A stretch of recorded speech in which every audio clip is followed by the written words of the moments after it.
সাহিত্যিক বন্ধু, সাথে থাকবেন সুচরিতা সু। 8ই নভেম্বর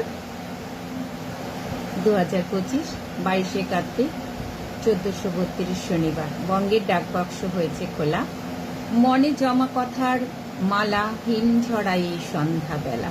খুব সুন্দর লিখেছেন বন্ধু, ভীষণ সুন্দর হয়েছে শুরুটা। ভাসিয়ে মনের ফেলা, স্মৃতি নিয়ে চলুক খেলা। সত্যি তাই। হ্যাঁ, এমনই এক হিমঝরা সন্ধ্যায় তোমার প্রতীক্ষায় আমি দাঁড়িয়েছিলাম পার্কের শিউলি গাছের তলায়।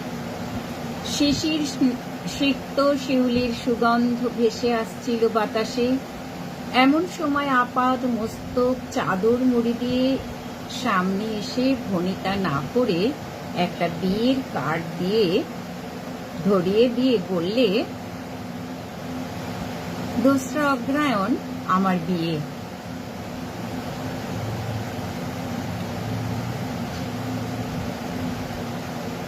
এমন তো কথা ছিল না, বলেছিলে আমার চাকরি না হওয়া পর্যন্ত অপেক্ষা করবে। কি করব, বাড়ির সবাই যে এমন পাত্র হাতছাড়া করতে চাইছে না, আর অমনি রাজি হয়ে গেলে। তোমারও নিশ্চয়ই ইচ্ছা ছিল, তার মানে মিথ্যা আমাদের ভালোবাসা। তবে কি করতে বলো? চলো আমরা পালিয়ে যাই, মন্দিরে গিয়ে বিয়ে করি, তারপর যা থাকে কপালে। আমার সেই দম ছিল না, তাই চুপ করেছিলাম। তারপর সানাই বাজলো, বিয়ে হয়ে গেল তোমার। আমি লজ্জায় নিমন্ত্রণ রক্ষা করতে পারিনি।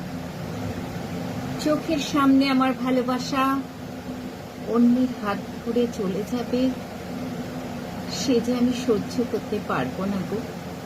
তাই চলে গিয়েছিলাম অনেক দূরে,